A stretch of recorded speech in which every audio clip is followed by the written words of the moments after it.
श्रीमद् भगवद गीता 11वां अध्याय।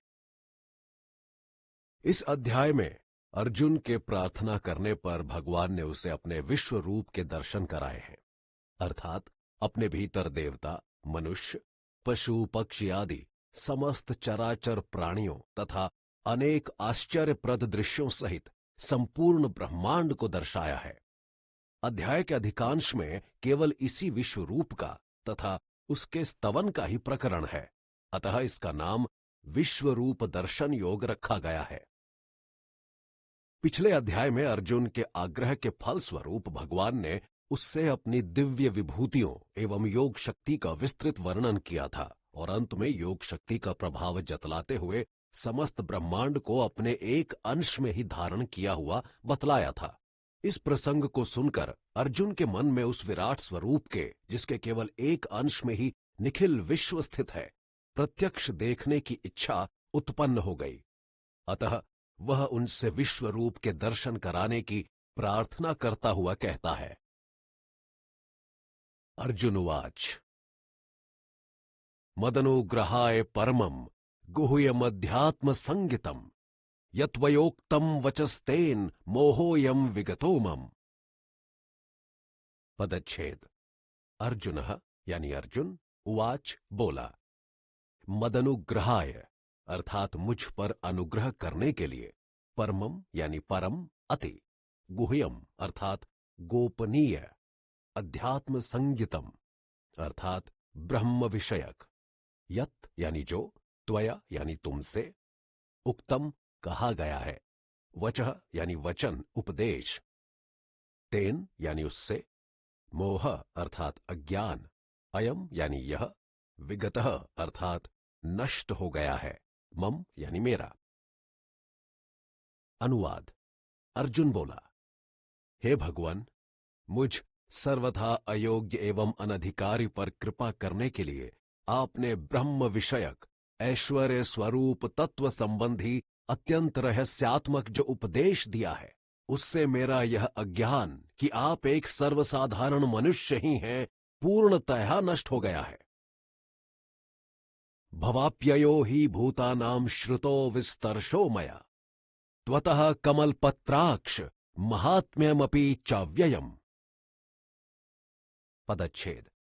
भवाप्ययो अर्थात उत्पत्ति और प्रलय, ही यानी निश्चय ही, भूतानाम अर्थात चराचर प्राणियों की, श्रुतौ अर्थात सुने गए हैं, विस्तरशः अर्थात विस्तार पूर्वक, मया यानी मुझसे, त्वतः अर्थात तुमसे, कमल पत्राक्ष अर्थात हे कमल के पत्ते जैसी आंखों वाले कृष्ण, महात्म्यम अर्थात महिमा, अपि यानी भी, च यानी और, अव्ययम अर्थात अविनाशी।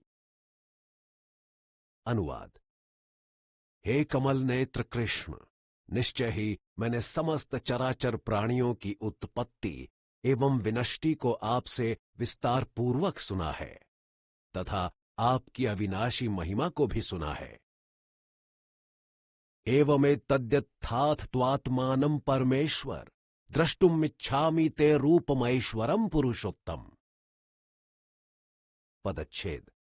एवं यानी ऐसा, एतत् यह, यथा यानी जैसा, आथ अर्थात कहा है, तुम यानी तुमने, आत्मानम यानी अपने को, परमेश्वर यानी हे महाप्रभो, द्रष्टुम अर्थात देखना, इच्छामि यानी चाहता हूं, ते यानी तेरा, रूपम यानी रूप को, ऐश्वर्यम अर्थात ईश्वर संबंधी को, पुरुषोत्तम अर्थात हे मनुष्यों में श्रेष्ठ।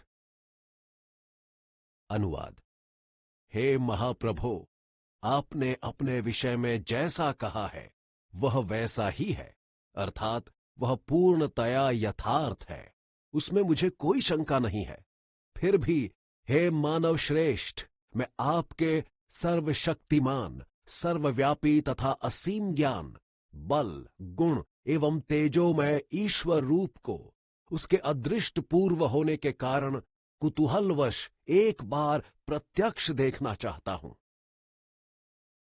मन्यसे यदि तच्छक्यं मया द्रष्टुमिति प्रभो, योगेश्वर ततो मे त्वं दर्शयात्मानं व्ययम्।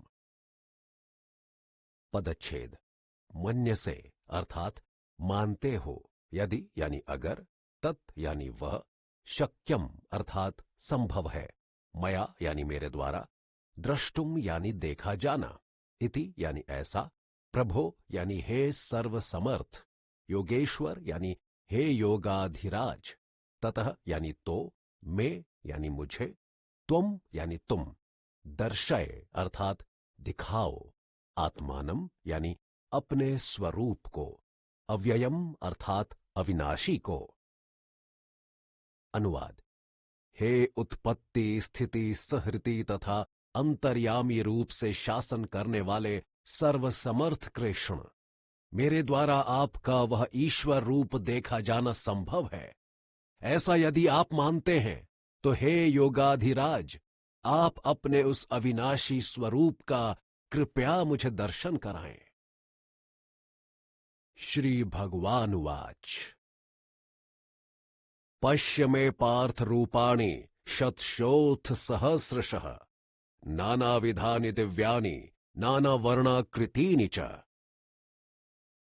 पदच्छेद श्री भगवान अर्थात श्री कृष्ण भगवान, उवाच यानी बोले, पश्य देख, में मेरे, पार्थ यानी हे पृथा पुत्र अर्जुन, रूपाणी अर्थात रूपों को, शतशः अर्थात सैकड़ों को, अथ यानी और, सहस्रशः अर्थात हजारों को, नाना विधानी अर्थात अनेक प्रकार के, दिव्यानी अर्थात अलौकिक को, नाना वर्णाकृतीनी अर्थात भिन्न भिन्न वर्ण तथा आकृति वालों को, च यानी तथा।